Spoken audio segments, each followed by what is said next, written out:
Vamos a darle gloria a Dios. Déjeme arreglar estos papeles. Ok. Quiero pedirle que voy a usar el celular porque al final traje mis apuntes aquí, pero me voy con el celular. Quiero que extienda su mano en esta noche y ore por mí, porque necesito que usted ponga demanda en Dios de la palabra que Él ha puesto en mi corazón, para que el Espíritu Santo nos ministre. Señor, abre los cielos sobre nosotros, enséñanos, intrúyenos con tu palabra, Señor. Tu palabra es vida, tu palabra es eficaz, Señor. Te damos gracias porque estamos aquí. En el nombre de Jesús pedimos que nos hables, Señor.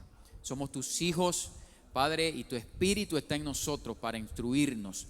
Padre, yo me despojo de cualquier pensamiento humano, habilidad propia, y yo te pido, Señor, que con la humildad, el corazón de Cristo en mí, tú me ayudes, Padre, me ayudes con tu Espíritu a expresar tu palabra con denuedo, que tu poder fluya, que tu gracia fluya, Señor, para que salgamos edificados, corregidos, motivados, Señor, con perspectiva del reino de los cielos. Señor, que salgamos, Padre, fortalecidos, Señor, llenos de fe, llenos de esa gracia que has puesto en nuestro corazón. En el nombre de Jesús te damos gracias por eso, Señor. Amén y amén. Ahora otro aplauso a Jesús. Aleluya. Amén. Gloria a Dios. Le doy gracias al Señor por tenerme aquí compartiendo con ustedes este mensaje esta noche. Gracias a Dios, a mi Padre espiritual, a mi Madre espiritual, a nuestros mentores. Son nuestros padres espirituales, pero también son mentores. ¿Ya? Son mentores.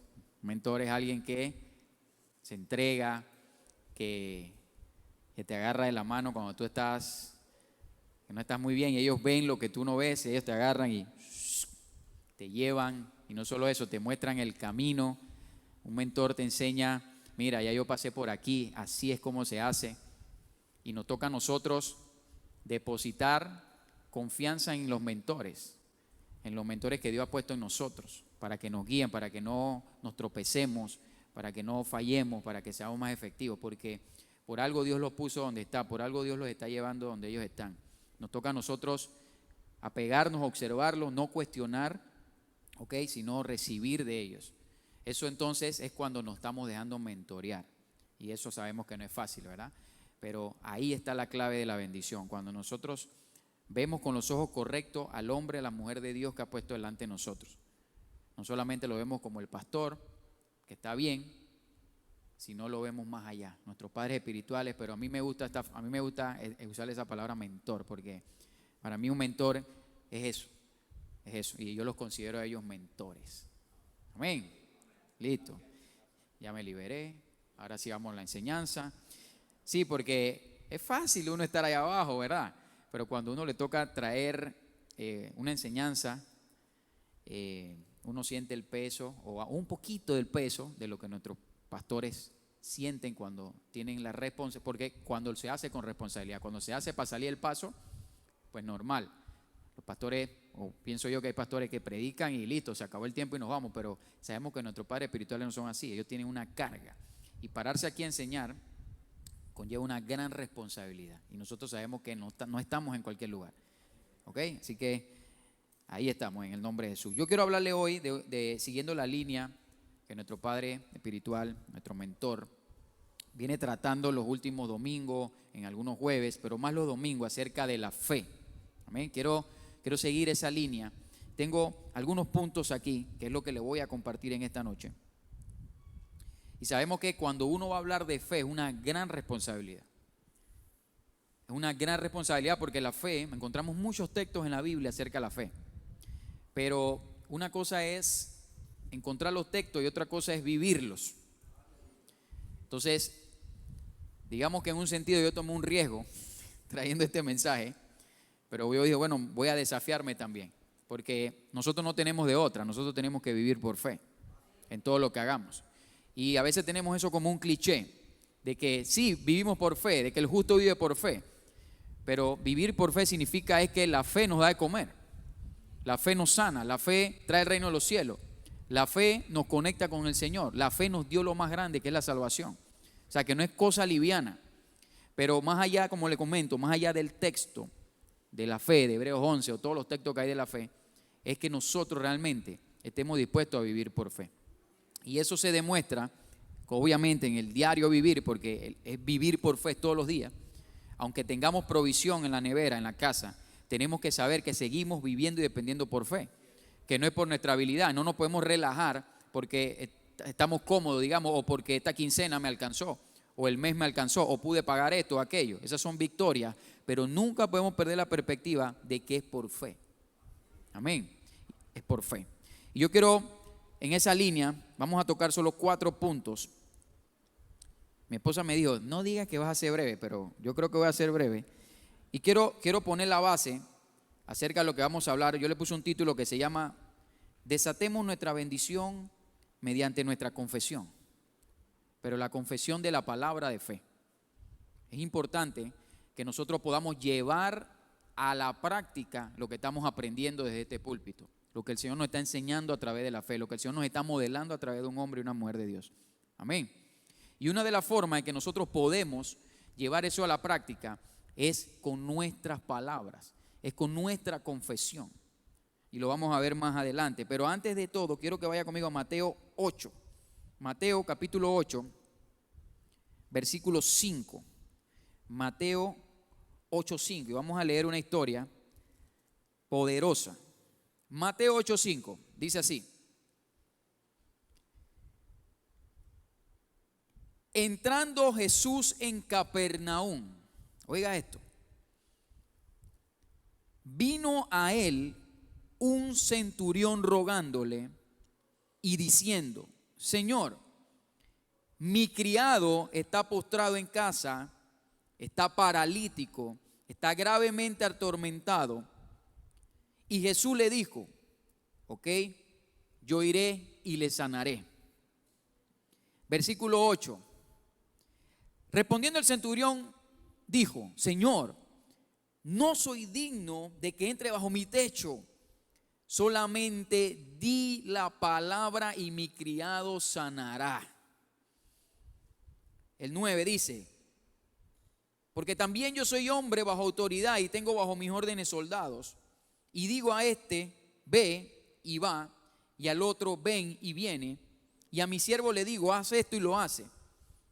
Y al oír esto, Jesús se maravilló y dijo a los que le seguían, de cierto os digo que ni aun en Israel he hallado tanta fe. Y os digo que vendrán muchos del oriente y del occidente y se sentarán con Abraham e Isaac y Jacob en el reino de los cielos. Mas los hijos del reino serán echados a las tinieblas de afuera y allí será el lloro y el crujir de dientes. Y me impacta. Yo creo que aquí yo me puedo quedar compartiéndole la enseñanza de hoy porque hay muchas cosas. Y a raíz de las enseñanzas que venimos recibiendo los domingos, se me abrió este verso, se me abrió esta historia y pude conectarla fácilmente. Y vamos a recapitular. Dice que era un centurión. Y todos sabemos que el centurión era un soldado romano.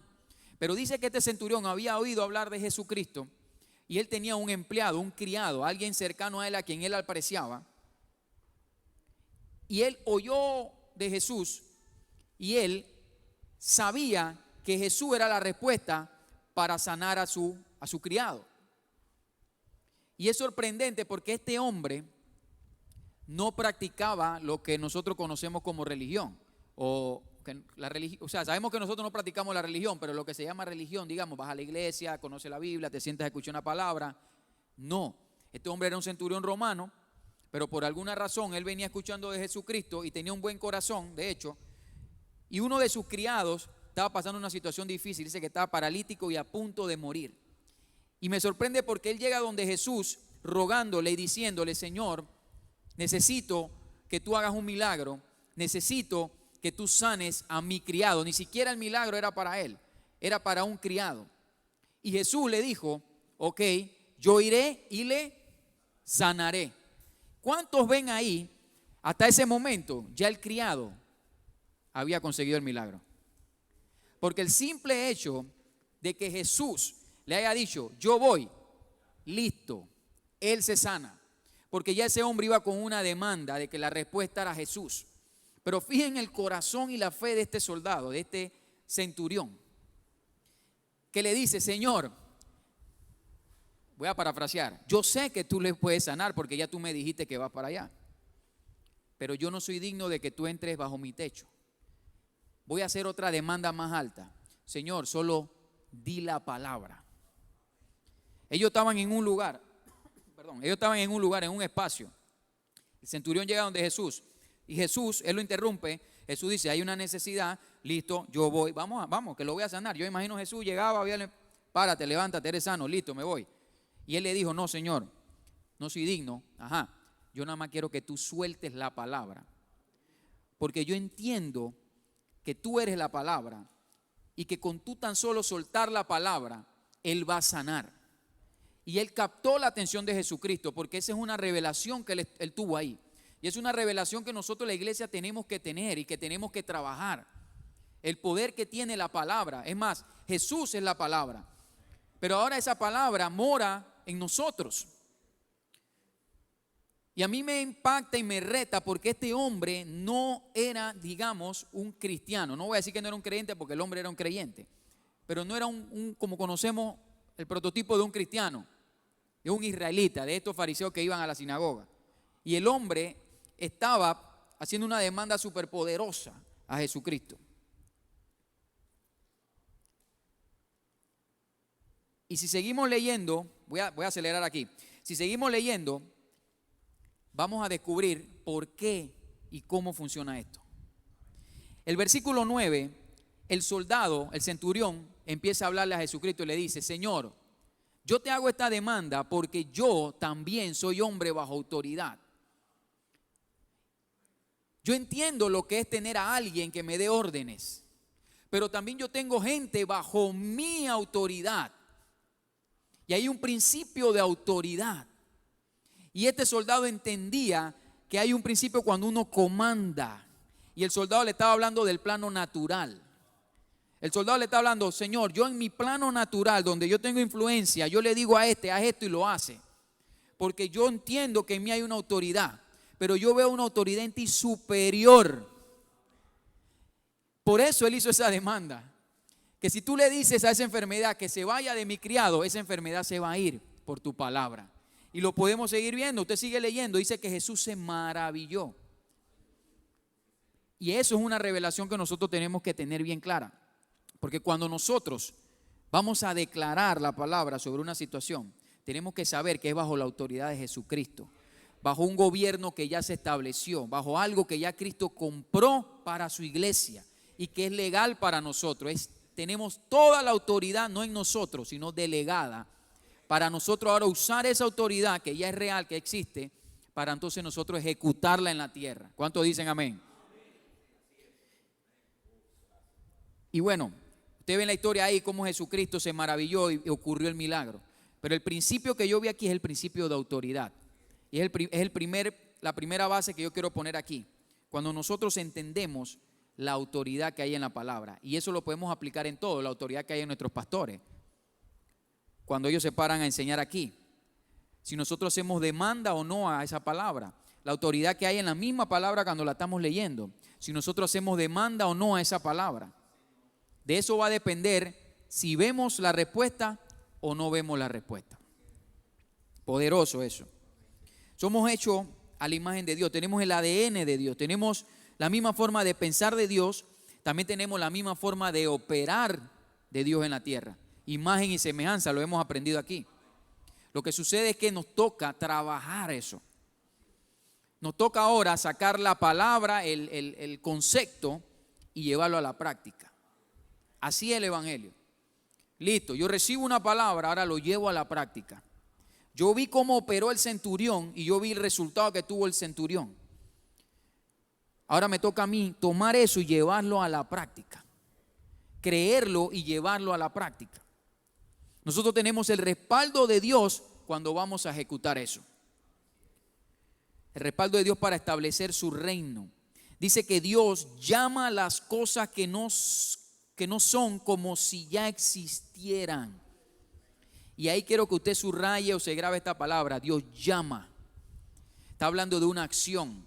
Está hablando de utilizar la boca. Está hablando de utilizar nuestro instrumento, el instrumento que Dios puso en nosotros, que es la palabra, que es la voz. ese canal para soltar palabras de fe sobre situaciones, sobre adversidades, sobre cualquier cosa incluso que no vaya acorde a lo que Dios ha dicho de nosotros. Incluso cuando estamos atravesando bendiciones de Dios o situaciones favorables, bonanza, hay que seguir soltando la palabra sobre eso, porque se nos ha enseñado que cuando tú recibes algo de Dios, no te debes quedar estático. Tú debes preservar eso. ¿Y cómo lo haces? No con la mente, lo hacemos con la palabra. Lo hacemos con la palabra. Lo cubrimos, lo rodeamos con la palabra. Pero por eso quise ponerle la base de la autoridad que hay en la palabra. Porque cuando nosotros entendemos y creemos que ya eso lleva una autoridad ahí, nosotros ya estamos por delante de Satanás en cualquiera de sus mentiras. Porque no es en mi autoridad, no es yo declarando cualquier cosa. Es que ya yo voy en una autoridad que se me fue delegada. Y el reino de los cielos responde a eso. Amén. Quiero hacer un paréntesis. Lo que yo estoy hablando hoy aquí, obviamente está en la palabra, obviamente lo estaba leyendo, lo estaba estudiando.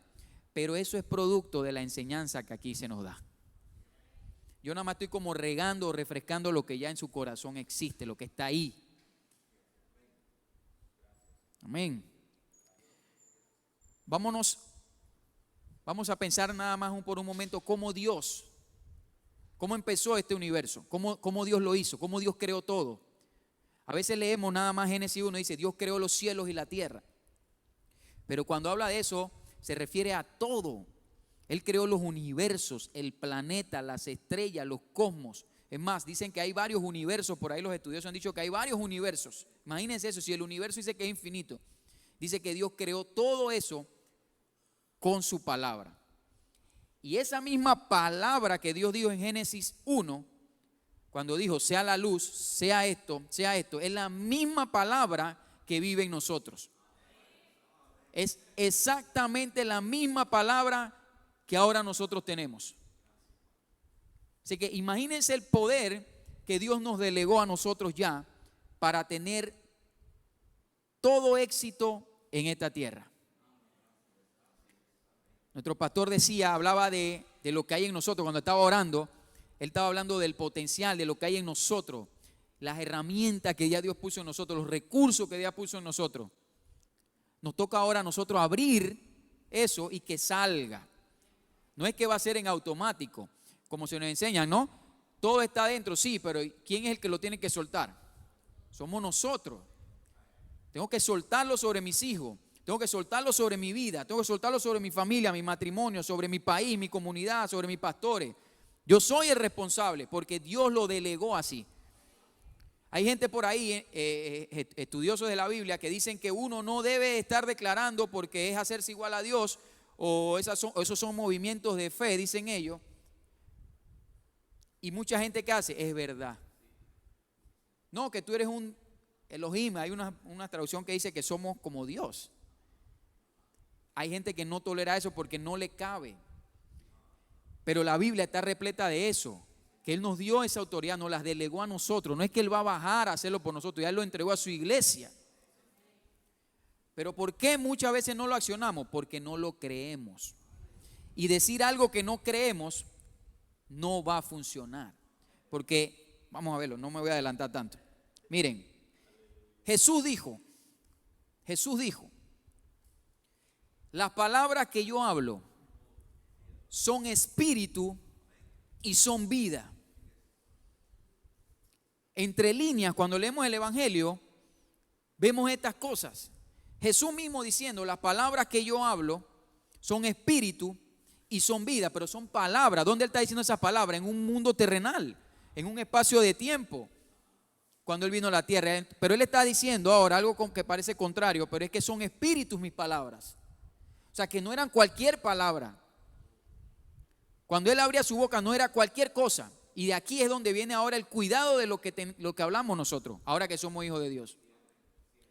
Entonces Jesús estaba claro de que su palabra eran espíritu y eran vida. Eran vida.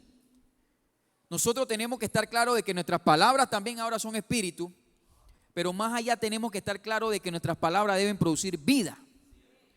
Porque cuando nuestro lenguaje se mezcla con el temor, se mezcla con los ataques del enemigo, con las mentiras del enemigo, porque a veces él pone una realidad que no es nuestra verdad, eso lo hemos aprendido aquí. Cuando oramos, lo digo por mí, no voy a decir por usted, lo digo por mí, puedo mezclar incredulidad o temor por lo que me está infundiendo la circunstancia o por lo que no estoy viendo hasta el momento. Y muchas veces cuando llega la presión, las palabras se pueden convertir en palabras que no dan vida.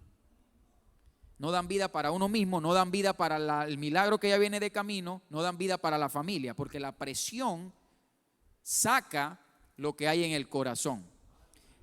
Por eso que la Biblia, ahí donde nos manda y nos dice que llenemos nuestro corazón con la palabra, con las promesas, que la hablemos día y noche, porque el corazón se va llenando, la mente se va llenando, y de lo que abunda en el corazón, habla la boca. Así, o sea, es como si estuviéramos tejiendo, vamos uniendo los puntos, pero es así. De lo que abunda en mi corazón, mi boca va a hablar. Entonces, Dios nos manda a que de nuestra boca salgan palabras de vida. Amén, de Dios. Exactamente. Y lo dijo exactamente. Porque yo puedo tener una buena intención con Agnoli. Y yo le digo a Agnoli algo como que, wow, recupérate, Agnoli. Pon un ejemplo nada más, recupérate de X o Y cosas. Bueno, es un mal ejemplo, Agnoli, oye, que Dios te bendiga. Y está bien, o sea, no, una buena intención, yo lo estoy diciendo, pero es muy diferente cuando ya yo tengo la revelación de que Él es bendito y también cuando yo tengo la revelación de que si yo le digo a Agnoli, te bendigo, o sea, yo lo estoy bendiciendo. No sé si me explica. O sea, por lo menos cuando mis pastores o alguien me bendice, yo lo recibo. O sea, mi pastor cuando está aquí, al final del culto, Padre, yo bendigo esta iglesia, guarda su salida y su entrada, hágalo prosperar. Uno empieza a jalar porque te están bendiciendo. Entonces, como ya entendemos que las palabras son espíritu y son vida, y que eso ya va con una autoridad, y que el mundo natural responde a eso, uno tiene que engancharse. Porque ya nosotros no estamos viendo esto como que un discurso o una palabrería normal. Nosotros estamos viendo esto en lo espiritual. El espiritual acomoda todo a lo espiritual y el carnal lo ve a lo carnal. Entonces ahí es donde nosotros tenemos que hacer demanda de las cosas. Y tú te llevas eso. A veces una sola palabra, ya sea en el culto posiblemente, no fue la palabra para ti en ese momento, pero tú la guardas. Pero saliendo del culto, finalizando con una oración, ahí Dios te dio una palabra, con una frase de una oración. Pero eso sucede cuando tú estás atento. Cuando tú entiendes que no es el hombre hablando, sino es Dios. Cuando tú entiendes que estamos en una atmósfera espiritual, cualquier cosa puede pasar. Pero eso va cuando entendemos el poder que hay en las palabras, el poder que hay en la confesión de fe. Amén. Y vamos a entrar en los 4 puntos que le traje. Las 4 formas en que podemos usar la confesión de fe en estos tiempos. Hay muchas formas, pero encontré 4 de cómo podemos usar la confesión de fe. Una de ellas es para desatar provisión. Otra es para tener seguridad. ¿Ok? Otra es para preservar, como le dije, preservar. Y la otra es para cambiar circunstancias. Ahí donde le comenté que nosotros tenemos el potencial para cambiar circunstancias cuando ponemos nuestra fe en Dios.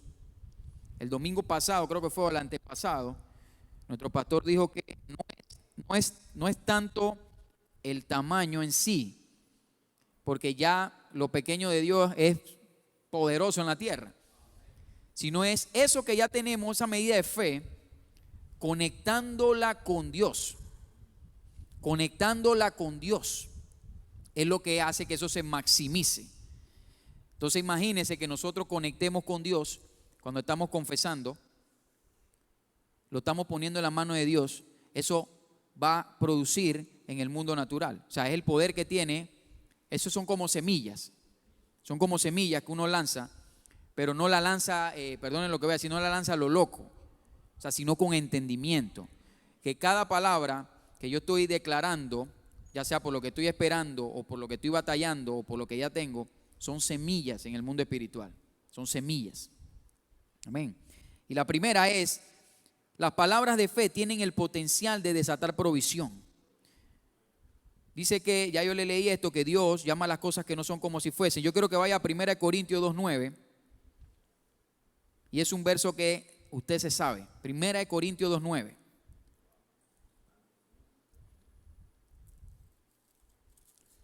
Nosotros lo que vamos a hacer nada más es conectar nuestra confesión con la palabra de fe. No hablar positivismo, porque eso es una corriente y que el positivismo. No, nosotros no andamos por positivismo, nosotros andamos por fe. Nosotros conectamos nuestras palabras con lo que ya Dios dijo. Nosotros no vamos a inventar la rueda, ya Dios lo dijo. Nosotros solamente nos vamos a pegar a eso y vamos a apalantarnos ahí a creer hasta que veamos la respuesta en el mundo natural. Y dice le dije 1 Corintios, ¿verdad? 2:9. Dice, antes bien, como está escrito, ¿cómo está qué? Ajá. Cosas que ojo no vio. Fíjese que dice cosas que ojo no vio, ni oído ha escuchado, ni han llegado al corazón o a la mente del ser humano. Son las cosas que Dios ha preparado para quienes, para los que le aman. Eso es una promesa donde yo me puedo colgar. Entonces, si ya Dios está diciendo que hay cosas que Él ha preparado de antemano para los que le aman, ¿cómo yo puedo desatar eso ahora para mi vida? ¿Cómo yo hago ahora para traer esa palabra a mi vida? ¿Cómo la aplico? Yo puse menos tiempo. Sí, ¿verdad? ¿Cómo yo aplico eso? Con la confesión de fe. Porque yo puedo estar orando. Voy a poner un caso, digamos, de alguna presión.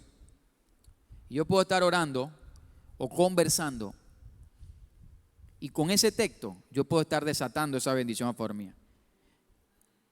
Señor, tú has dicho que tú has preparado cosas que ojo no ha visto. Ahí yo puedo pensar que son ideas creativas que ni siquiera han llegado a la tierra, negocios que no han llegado a la tierra, cosas que ni siquiera yo me imagino, porque dice que ni siquiera han subido a la mente humana. Dice que Él ha preparado para... Hay un pueblo que Él se la ha preparado, que es para los que le aman, que es para su iglesia. Entonces yo puedo desatar eso sobre mí, pero eso yo lo hago con mis palabras. Eso yo no lo hago meditando. Yo tengo que abrir mi boca y declarar eso sobre mi vida, declarar eso sobre mi familia, sobre mi iglesia, mis hermanos. Entonces son cosas. Cuando nosotros confesamos la palabra de fe, estamos desatando provisión. Y hay otros versos que hablan de la provisión, pero tenemos que desatarla. Hay un versículo, si quiere lo busca, que está en Proverbios 18:20, para reafirmarle el poder que tiene la lengua, la confesión. Proverbios 18:20 y 21 habla, se lo voy a leer mejor, para que usted vea lo importante que es que nosotros veamos este tema de confesar o de cuidar lo que hablamos. Dice, del fruto de la boca del hombre se llenará su vientre. Ahí está hablando de provisión. Dice, se saciará del producto de sus labios. Miren que ahí está hablando de la confesión, de las palabras. Y dice, la muerte y la vida están en poder de la lengua. Miren eso. La muerte y la vida, o sea, no cualquier cosa. Está hablando, la muerte y la vida están en el poder de la lengua. Y el que la ama comerá de sus frutos. Y ahí necesariamente no habla de la vida, aunque sí es la vida física y la muerte, pues. Pero ahí abarca todo, porque también está la muerte espiritual, la frialdad espiritual, o la vida, el avivamiento, la plenitud, el gozo, la vida en mi familia, el gozo en mi familia, la relación con mi familia. Pero ¿dónde dice la palabra que Dios puso el poder? En la lengua.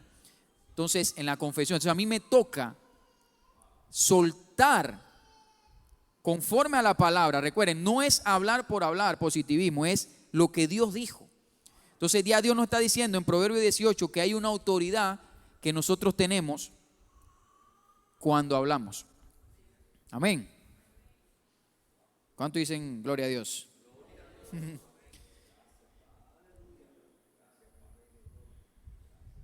Es importante que nosotros nos entrenemos con esto, porque a mí me ha pasado que en momentos de presión o de cualquier situación momentánea no utilizo bien la palabra. Y el Señor nos enseña, el Señor nos corrige, porque para el primero que es esta palabra es para mí. Pero ahí es el poder que tiene esto, que nosotros estemos expectantes siempre. Señor, enséñame, corrígeme para yo ser eficaz con lo que yo hablo. Un día hablando con mi pastor, él no sé qué era, como que alguien le preguntó algo, pero era algo negativo. No sé si usted se va a acordar porque fue hace tiempo. Que usted como que me dijo, y que bueno, yo para no soltar palabras, yo como que le dije fue otra cosa por acá. Estoy parafraseando bastante. Pero el punto es que usted me dijo, la otra persona le estaba dando algo como negativo y usted como que le dijo, yo para no soltar palabras, yo dije otra cosa. O sea, lo llevó en otra línea, manejó la conversación en otra línea. Pero me saltó eso cuando él dijo, yo para no soltar palabras. Porque a veces podemos estar soltando palabras en una conversación cotidiana. Palabra de incredulidad, de enfermedad, de cuanta cosa. Y ahí está el verso que dice, la vida y la muerte están en el poder de la lengua. O sea, que eso no es algo nada más cuando venimos a la iglesia o cuando tenemos una situación. No, eso es todo el tiempo. Todo el tiempo tenemos que cuidar lo que hablamos. ¿Ok? Amén. Aleluya. Me saltó un verso que era Hebreos 11:1, pero ya usted se lo sabe. La fe es la certeza de lo que se espera, la convicción de lo que no se ve. Es estar convencido de lo que estás esperando. Por eso declaramos.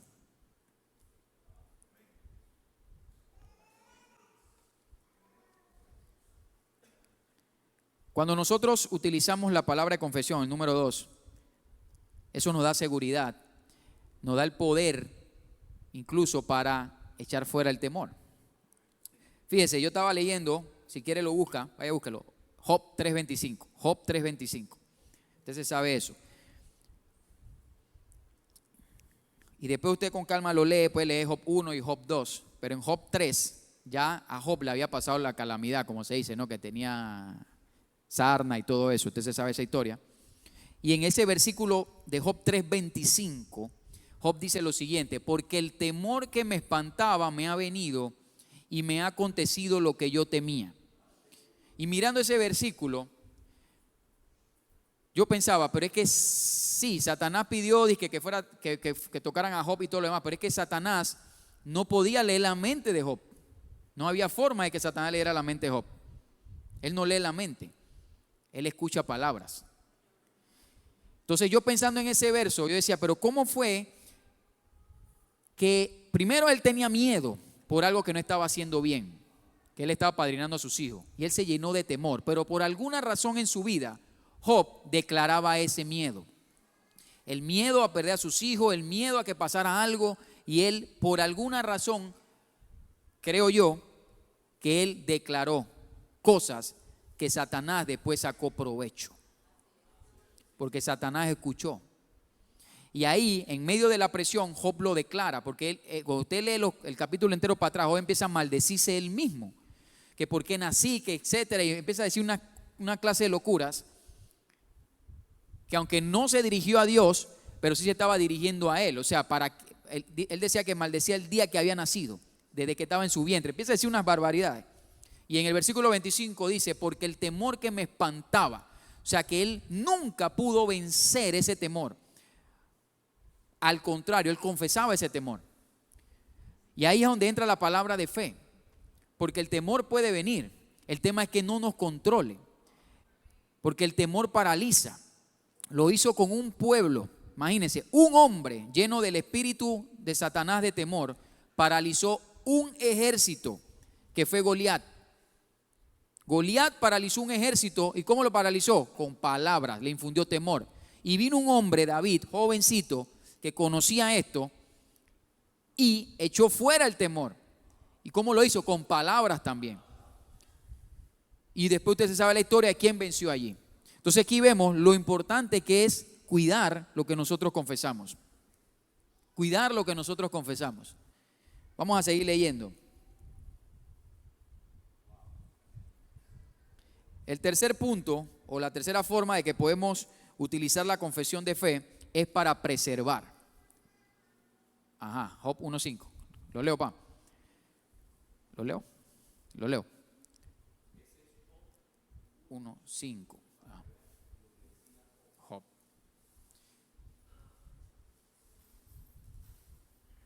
Ok. Ahí está, tremendo. Porque decía Job, quizás habrán pecado mis hijos y habrán blasfemado. Ahí está. Exacto, ahí está el miedo. Exactamente. Y hacía todos los días eso. Imagínense. Entonces, Satanás no puede leer la mente, pero sí puede escuchar. Y él detecta cuando alguien abre esa puerta, ese espíritu de temor. Y sabemos que él no anda jugando. Es más, se nos enseñó en esta casa de que Satanás infunde temor porque él mismo tiene temor, porque él es temor. Amén. ¿Se acuerdan de esa enseñanza? Porque él es temor, él no puede dar otra cosa de lo que él no es. Entonces él infunde temor porque él es temor. Entonces, la tercera forma que nosotros declaramos es para preservar. Vamos a Hebreos 4:14. Hebreos 4:14.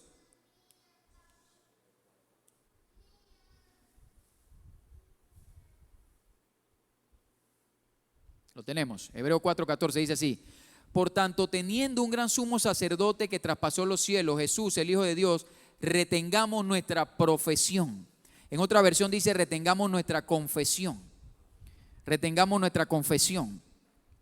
Y el contexto de ese texto es de cuando nosotros confesamos y creímos en Jesucristo como Señor y Salvador. Porque ¿qué sucede con nosotros los que vivimos por fe? Nosotros no requerimos ver a Jesús en persona para creer que Él existe. Pero si nosotros descuidamos esa parte en nuestra vida, puede llegar la incredulidad a mezclarse. Porque nosotros somos seres, digamos, que tocamos, que sentimos. Y estamos en un sentido acostumbrados a eso, a respirar, a sentir, a tocar, a ver. Pero en la vida de fe no es así. En la vida de fe nosotros creemos que Jesús nos salvó, nos resucitó y creemos que Él es real. Nosotros estamos convencidos de que Él es real.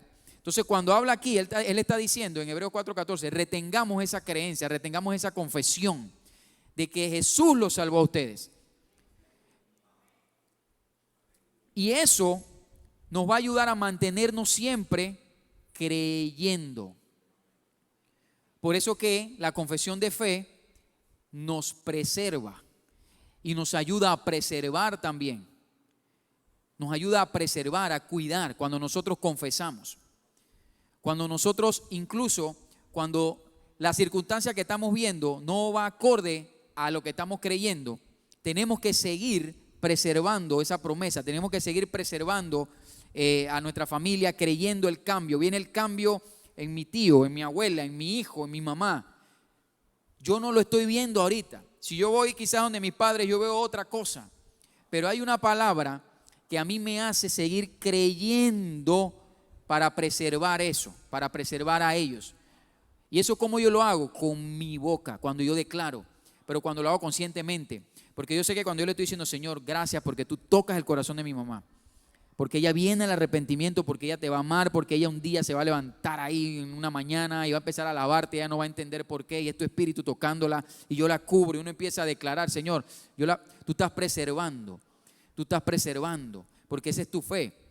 Entonces nosotros declaramos lo que creemos, nosotros empezamos a declarar lo que creemos e incluso podemos empezar declarando, pero todavía sentimos que está un poco débil esa declaración, esa fe. Pero a medida que nosotros practicamos, declaramos, eso se va haciendo carne, porque yo voy declarándolo conforme a la palabra. Tú lo dijiste, tú lo harás. Tú lo dijiste, tú lo harás. Amén. Ayer, anoche, hablando con Alexia de esto, estábamos ahí en la mesa y yo ahí compartiéndole un poquito de lo que iba a predicar. Entonces empezamos a hablar de Abraham, porque a mí me gusta mucho Abraham. Y yo le decía a ella, pero es que Abraham recibió la promesa 25 años después. Y a veces leemos que 25 años después dio la promesa, pero tú te imaginas, primero, la condición que estaba Abraham. Viejo, ya no era estéril, la esposa no era estéril, o sea, había pasado su etapa. Estaban personas mayores, ¿cierto? En la naturaleza humana. Y Dios viene y le da una promesa de semejante tamaño diciéndole que él va a tener no un hijo, va a tener una descendencia, y no cualquiera, sino como las estrellas. Imagínense eso. Imagínense este hombre no tenía fe. Y usted se imagina a Abraham, y Abraham al sexto mes, confesando, creyendo la promesa, y nada pasa. Al año nada pasa. A los 2 años nada pasa. A los 5 años nada pasa. 7 años nada pasa. 12 años y cada vez avanzando en edad. Quizás con dolores por aquí, porque era un hombre trabajador. O sea, muchas cosas. 13 años, nada pasa. Y cuando usted se mete a la Biblia y usted ve cómo actuaba Abraham, dice que él se fortalecía dando gloria a Dios. Pero ¿qué daba gloria a Dios a él? Él daba gloria a Dios por la promesa. Él daba gloria a Dios haciendo una confesión de que eso iba a pasar porque Dios lo había prometido. O sea, su fe estaba fundada en una palabra. Y él no solamente lo declaraba y lo oraba, sino que él daba gloria a Dios. O sea, como si ya fuera. Como si ya fuera. Por eso que Abraham llegó a alcanzar tantas cosas delante de Dios. Tantas cosas hizo este hombre. Y después al final de 20 y pico años vio su promesa de la manera correcta. La vio. Pero es que eso no fue nada más porque Dios dijo y me voy a acostar a dormir. A ver qué pasa. Ese hombre trabajó eso. 25 años. Yo no sé por qué Dios le puso tanto tiempo. Porque si hay algo de lo cual nosotros tenemos que bregar hoy en día es que queremos que Dios nos responda rápido. Porque a veces puede llegar la angustia, la desesperación. Sabemos que eso no es de Dios, pero es que uno quiere la respuesta. Porque ¿quién quiere estar en prueba y en eso? Nadie. Pero este hombre 20 y pico de años y vio su respuesta. ¿Cuánto le da un aplauso al Señor?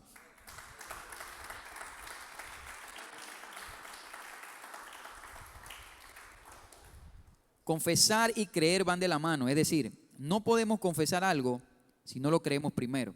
Ese es el primer paso. Yo tengo que creer y empiezo entonces a ejercitar para que no sean palabras sin vida ni poder. Una persona bajo temor no podrá hablar de manera correcta palabras de fe, ya que estará contaminada o mezclada. Esto es lo que Satanás busca en nosotros, que dudemos o que mezclemos, lo mezclemos con incredulidad. Hay palabras muy cliché que a veces utilizamos que dice, si Dios quiere, Dios quiera. No sé si es la voluntad de Dios, pero veremos. Y ahí es donde en esta casa se nos ha enseñado que no es así. No es así. No es haciéndonos la víctima. Esto que le estoy diciendo usted lo conoce, pero quizás el que venga nuevo. O sea, no es haciéndonos la víctima. Ya Dios nos delegó una autoridad. Tenemos tanta palabra de Dios en nosotros. Tanta herramienta, tanto recurso. Como, ay, se me olvidó decir esto, pero bueno, lo voy a decir. Como cuando nos explicaron el domingo que la fe está así, esperando. Y nosotros confesando mal, no siendo entendido con lo que Dios ya dijo, peleando con cosas que ya Dios nos dio la victoria. Y se me pasó decirle en lo del centurión, que ahí donde quería hacer la conexión con la enseñanza que usted nos está dando los domingos, del siervo, de la fe. Exactamente es el principio del siervo. De cuando el centurión le decía, haz esto y hazlo. Es el siervo. Es poniendo a trabajar la fe. Eso fue lo que el centurión hizo. Puso a trabajar su fe, porque él entendía el principio de la autoridad. Por eso que el siervo obedece, porque hay un principio. No somos nosotros, es que hay un principio de autoridad que hace que eso camine. que hace que eso funcione. Amén. Y el último punto, Dios nos dio poder para atar y desatar en esta tierra. ¿Cómo yo interpreté eso? Que a través de la confesión de fe, nosotros podemos mover circunstancias. Porque dice que Él nos entregó el poder para atar y desatar, es decir, para prohibir o permitir. Pero no es que nosotros seamos jueces ahora. Te ato en el nombre de Jesús atando a personas, nada de eso. Es prohibir lo que no está de acuerdo a la palabra de Dios y desatar lo que sí está de acuerdo a la palabra de Dios. Y aquí vemos, vamos a la Biblia mejor para que no me miren así. Mateo 18, 18. Mateo 18, 18. Ya estamos terminando. Mateo 18, 18. Dice así. Les digo la verdad. Miren cómo empieza Jesús. Les digo la verdad. Todo lo que prohíban en la tierra será prohibido en el cielo. Y todo lo que permitan en la tierra será permitido en el cielo. Pero eso va atado a lo que ya Dios dijo. O sea, no es, porque yo lo entendí así, que pero esto cómo es. No es que ahora yo voy a prohibir esto y ahora va al cielo y corre y lo prueba, porque no, que Carlos allá abajo prohibió esto, prohíbanlo allá, no. Es lo que ya, de acuerdo a la voluntad de Dios, a la palabra de Dios, ya está prohibido en el cielo, porque es que Dios no es que esté haciendo cosas improvisando, es que ya Dios prohibió cosas. Por eso que Dios dijo que hay cosas que no han llegado a nuestra mente, a nuestro corazón, pero existen. Bueno, así mismo hay cosas que ya el cielo decretó que están prohibidas o que están permitidas, que ahora Él espera que nosotros ahora nada más las ejecutemos en la tierra. O sea, ya Dios dijo, ya eso yo lo prohibí, ¿por qué tú lo estás permitiendo? Si ya yo prohibí la escasez, la enfermedad, el desánimo, la angustia, ¿por qué tú lo estás permitiendo si yo te delegué una autoridad?